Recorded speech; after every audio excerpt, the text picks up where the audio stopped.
Hi everybody, welcome to another one of my videos. Today I'm going to be looking at what I like to call vegan economics, and this is actually currently a name of one of my playlists on my YouTube channel, but I'm actually dedicating this video here just to what is vegan economics. So you would have seen a number of videos under there. I've got two videos talking about how I put a price on a Big Mac, and also got another video explaining how becoming vegan has sort of, in a way, changed my life. But this video I'm presenting today kind of pulls it all together, and it's also going to be the name of a book that I'm actually just starting to write now, so it's still a long way off. But anyway, just to give you an idea of what I mean by vegan economics. This is something that I've made up myself. I don't believe that anyone else has used that terminology so far. But anyway, that's what I'm going to run with for now in terms of what I'm going to call it. And this video I'm going to explain exactly what I mean by vegan economics. Before I go any further, I'd just like to show you this little guy here. I've seen some of my other videos, you might have seen him before. I think he was in one other video. Hello, this is Monkey. He's very special in a way. We rescued him, got him from the RSPCA, and he used to be a bait dog for dog fighting. So you know what, they attack these old dogs. I think it's to build up the aggression for fights and things like that. And he actually lost a leg, and he was actually very lucky to survive. So he went to the RSPCA, and well, my sister adopted him, and now he's living with us, living in the house, aren't you? You're getting a much better life than what you got back then, hey? Yeah. So what I'm trying to do here with my vegan economic stuff is actually trying to help you have a better life. And also, it's not just for animals a better life, it can be a better life for all of us. All of us can live in harmony. So okay, so let's get into what I mean by vegan economics. So there's three important characteristics I want to point out in regards to vegan economics. And the first one I want to point out is that we're looking through the eyes of sentient beings. We're not just looking through the eyes of human beings. Because even in mainstream economics, we're looking at environmental things. We look at it in terms of the cost to us, in terms of the cost that we put on it, the value put on it, or we're looking at it in terms of the tax dollars and all of that sort of stuff to value the environment. But I'm saying that we shouldn't be looking at things from that perspective. We need to be looking at a much broader perspective, not just from our human eyes, but also from the eyes of other animals, other creatures. That's why I said sentient beings, which in a sense that's any animal that can feel pain or hurt or pleasure or satisfaction or any of those feelings, and like us as humans. But as animals, they can't quite express them in the same way, and it's not as easy as to put a value on that. But there's certain things that animals are very good at, and this is another area you're going to be looking at. So you can see the picture here. This talks about humans and dogs. What humans value, what dogs value. You've got to value life, and you've got to enjoy it, and that's often the case that people don't do that. They invest all their time in their jobs to acquire material things, and even when they're not working, they're stressed and all of that. I want to look at it from a different point of view. I want to look at it in terms of how you value your life, in terms of time, in terms of your experience, rather than the material that you're getting at. You get a job, you earn money, you buy things with it. I don't want to look at the value of life in that way. In vegan economics, I want to take it to a different level. So I want to look at it in terms of your experience, how you experience life, rather than just static objects that you might be able to acquire. So it's looking at in terms of time, in terms of how you value that time and how your time can be enhanced depending on how you feel that time. So moving away from materialism, basically.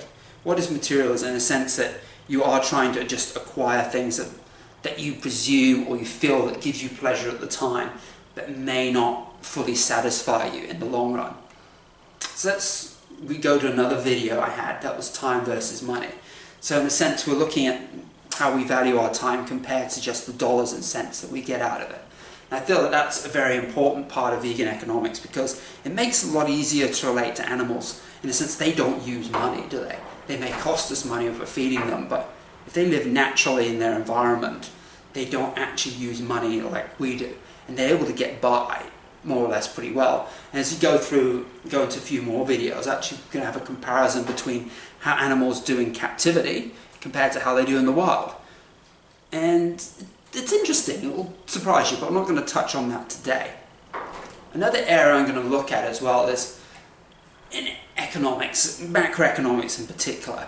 We look at a number of other indicators, and in a way they are valid in their own right. Like you look at what's your unemployment, what's the gross national product or gross domestic product, GDP, what's the inflation, and what's the state of the debt. And other than GDP, I never really liked GDP because I feel that is distorted in a sense that you're probably better off looking at your mean income per capita, or your mean income as a whole, real mean income. I covered that in a different video. So I think that's probably a better focus. But in the context and within the paradigm of mainstream economics, unemployment is important, sure. People that are not employed, their quality of life generally goes down. You can see that as a problem. Inflation definitely is a problem as well. If prices keep going up, your value of your savings is eroded greatly. And debt is a problem as well, in a sense. Well, personal debt, for example. You are constantly required to earn money in order to pay back debt. So it puts you in a trap where you can't get out of. Well, potentially you can't get out of. Again, that links to materialism. If you pull that out, it shouldn't be such a problem. But I'm thinking here more of a paradigm shift, that we can actually move away from all of this and actually have a much greater focus on happiness.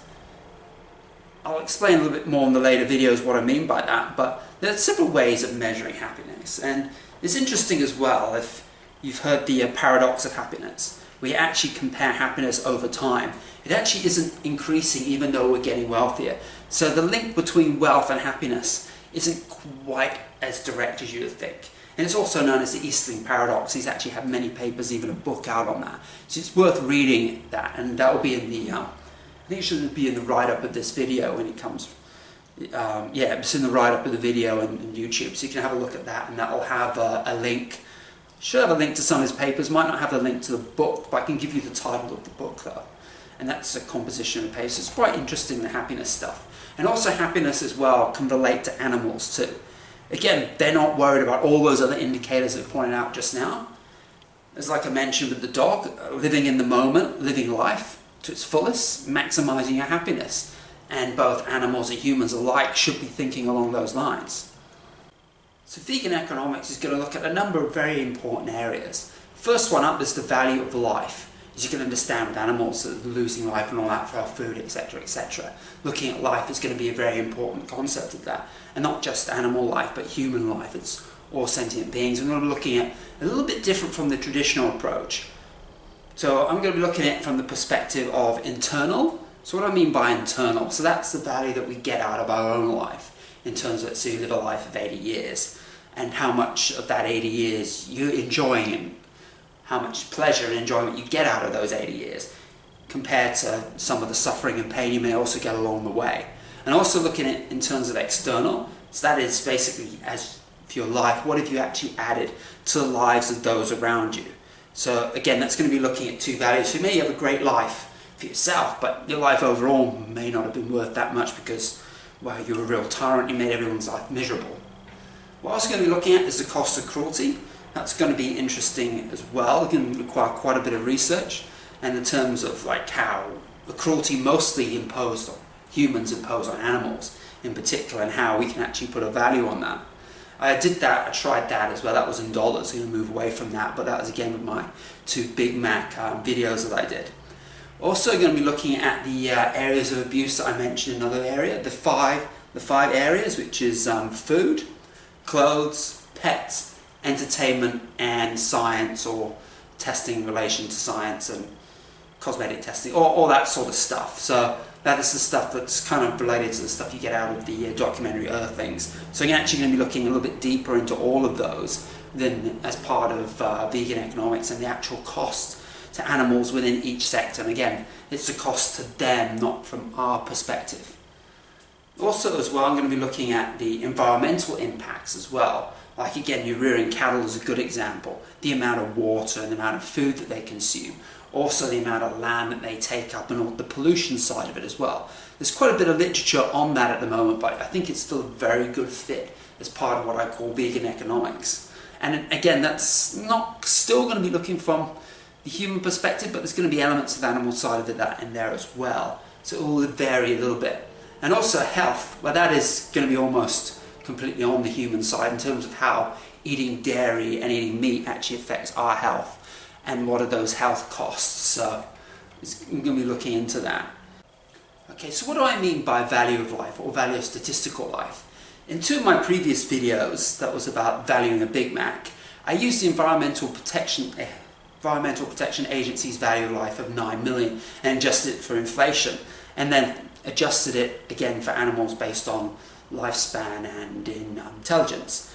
In vegan economics, though, how I'm defining it, I want to move away from those dollar values. So that's what's been done before, and that was, I guess, easier to sort of explain at that time, but I think I want to progress it so we take out the dollar values, but we still look at it in regards to intelligence and also life expectancy, and you look at it in terms of intelligence, like humans with the highest intelligence, and some of the other animals, all the other animals will have lower intelligence, and look at it in respect to what value you can get out of life by having that higher intelligence and what value you can get. So it's not necessarily a dollar value, but we can still do it by comparisons, and we can still use the encephalation factor that are described in the other videos. But all of that intelligence, though, potentially can still go to waste if we're not actually using it productively and using it to help others, whether it be other humans or other animals. You can see here in the picture, you've got the elephant holding his umbrella over the dog. So he's using his advantage, whatever that is, being bigger, being taller, plus having an umbrella to help out the dog. So if you're not using the advantage of intelligence, it still doesn't really mean much. But we're going to make the assumption that that's going to be used for good for both animals and all that. And the second thing is life expectancy. It's a bit of a difference between someone who lives 20 years and someone who lives 80 years.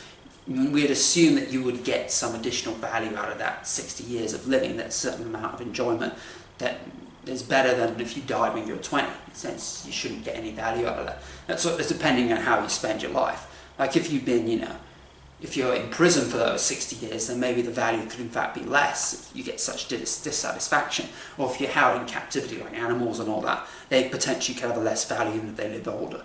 That's something that's going to be discussed as part of the vegan economics. So I'm going to look now at the 5 areas that I covered in one of my other videos.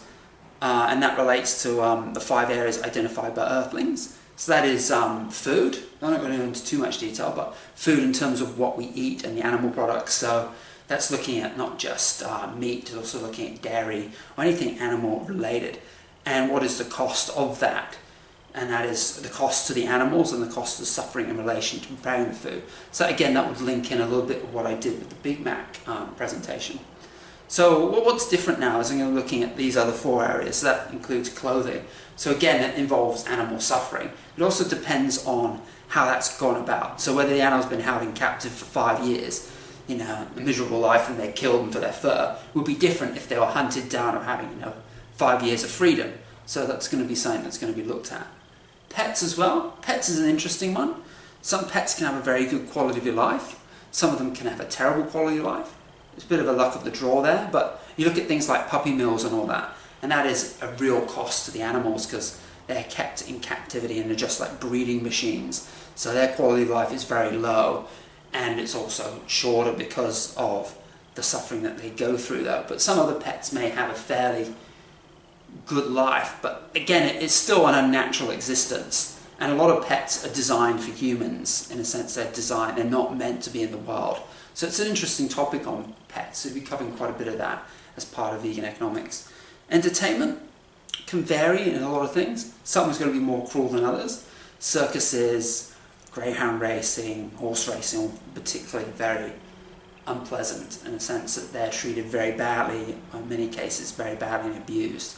And a big one is horse racing. I can't mention enough on that and how badly horses are treated. It's only the very few percentage that actually make it to the top and appear to have the glamorous lifestyle. So many of them don't get treated well, so many of them die young, get killed, sold off to be slaughtered and become cheap meat in, I think even in dog food and things like that. So it's quite horrible, the horse racing industry. And I've also didn't mention, but dog fighting as well, my little guy down there that I showed you at the beginning.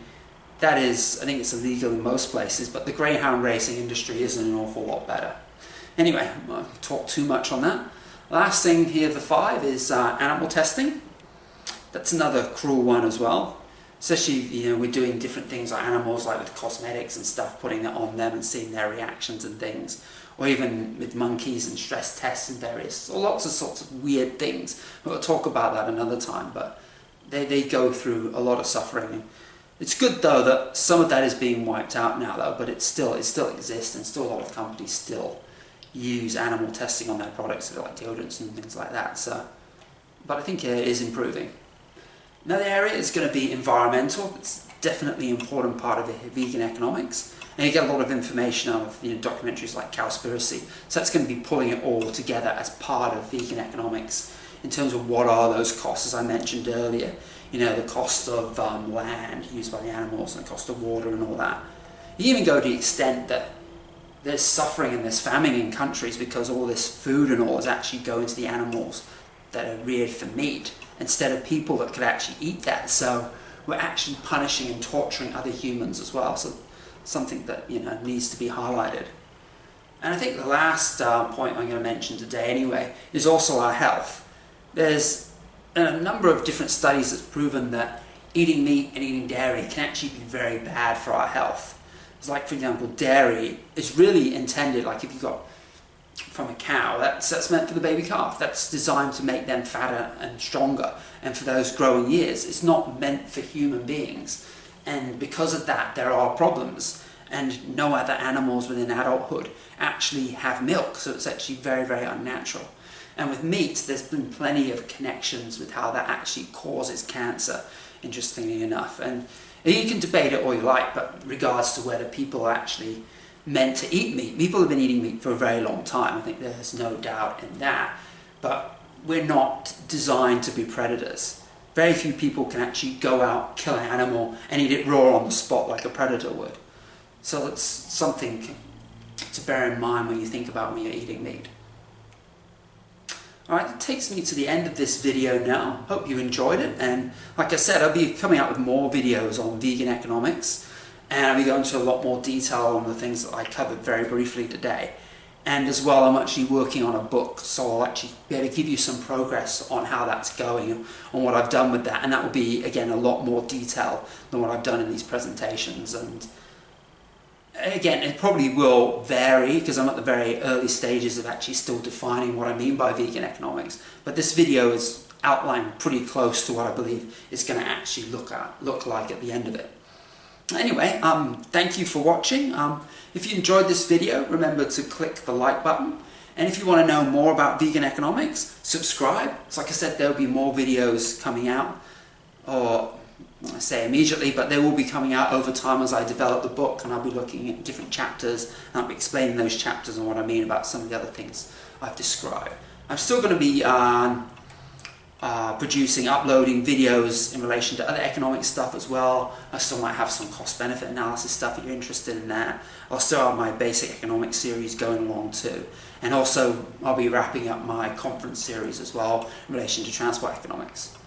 Anyway, thank you for watching, and I'll see you soon.